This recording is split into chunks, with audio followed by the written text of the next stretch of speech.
A female billionaire was freezing to death in a blizzard, until a poor farmer saved her. But what she discovered inside his farmhouse changed everything. So, let's get started now. The blizzard came without mercy.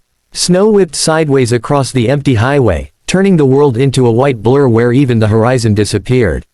The wind howled like something alive, rattling trees and shaking road signs as if they might snap at any moment. In the middle of it all, a sleek black car sat motionless on the shoulder, its hazard lights blinking weakly through the storm. Inside the car, Victoria Hale clenched the steering wheel, her breath fogging the windshield despite the heater blasting at full power. She had faced boardrooms filled with ruthless executives, hostile takeovers, and billion-dollar risks, but nothing had prepared her for this. Her car was dead. Victoria Hale, one of the youngest female billionaires in the country, was stranded in the middle of nowhere. Her phone had no signal. The engine wouldn't turn over.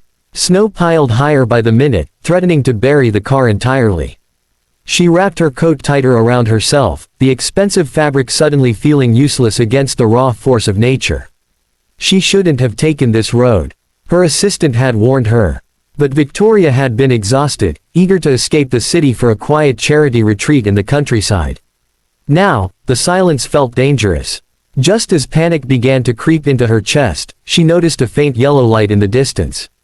A farmhouse. It stood alone beyond a line of bare trees, its porch light flickering through the snow like a promise. Victoria hesitated only a second before grabbing her bag and stepping out into the storm.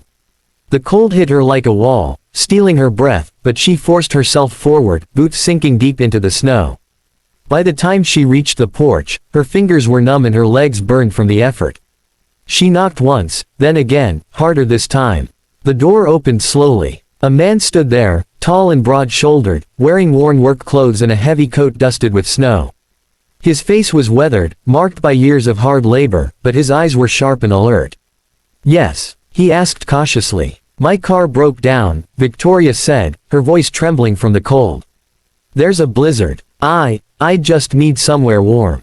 Please." The man studied her for a long moment, his gaze flicking to the storm behind her, then back to her pale face and shaking hands.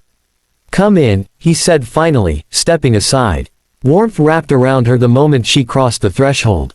The farmhouse was simple but sturdy, with wooden floors, a crackling fireplace, and the faint smell of fresh bread. Victoria sank into a chair near the fire, holding her hands out toward the flames. "I'm Ethan," the man said, handing her a thick blanket. "You're safe here." "Thank you," she whispered.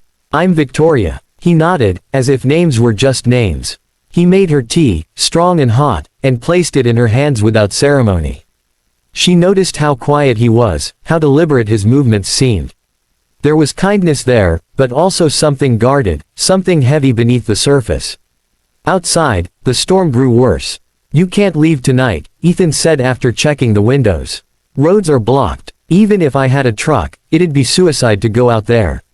Victoria nodded. "I understand." Hours passed as the fire crackled and the wind screamed outside. They spoke little at first, small, careful conversation. He told her about the farm, how it had been in his family for generations. She avoided talking about herself, about the life she'd built, the fortune she carried. But eventually, the truth slipped out. A call finally went through on her phone, just one bar of signal. Ethan overheard her voice, calm and authoritative despite the situation. "No, cancel the meeting," she said. "I'll handle it tomorrow." "Yes, I know the numbers. Trust me." She hung up and looked up to find Ethan watching her, his expression unreadable. "You sound important," he said. She exhaled slowly. "I run a company." He didn't ask which one.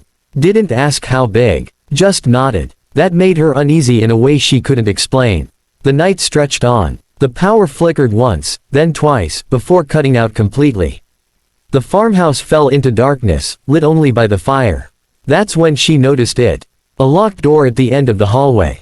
It wasn't unusual by itself, but something about it drew her attention. Heavy bolts. Newer wood than the rest of the house. Almost reinforced. "What's in there?" she asked gently. Ethan's body stiffened. "Storage," he said too quickly. Victoria didn't push, but the tension settled thickly between them. Later, as she lay on the couch wrapped in blankets, she struggled to sleep. The storm raged on, but another sound cut through it, something metallic.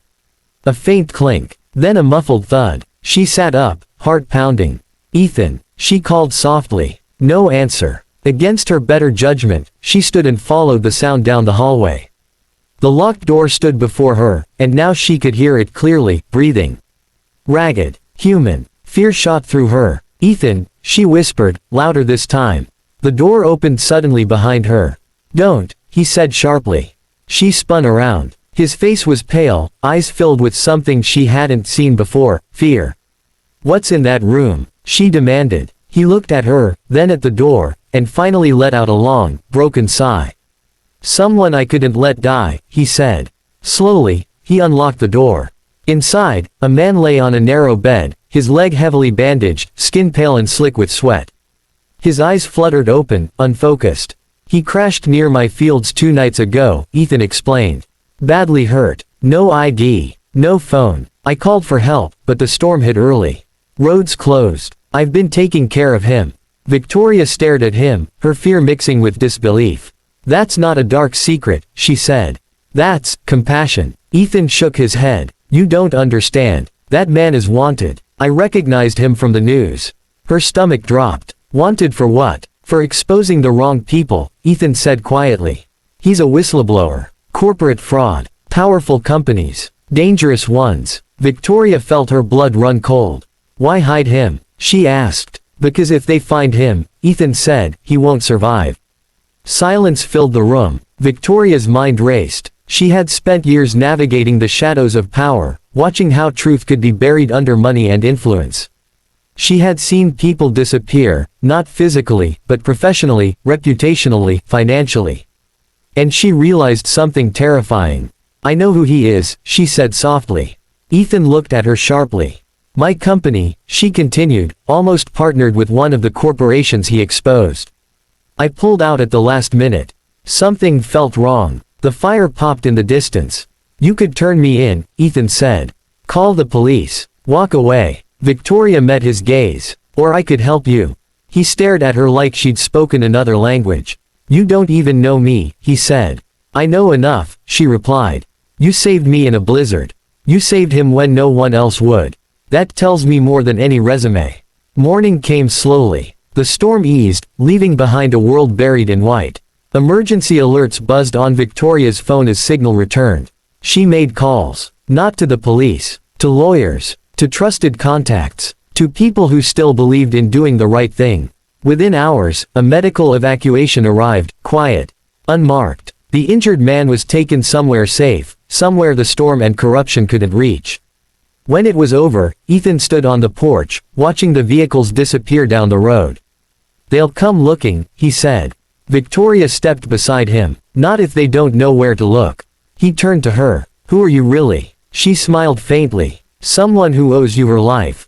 And someone who believes your secret deserves protection." Her car was towed later that day. Before she left, she handed him a card. "If you ever need help," she said, "call me."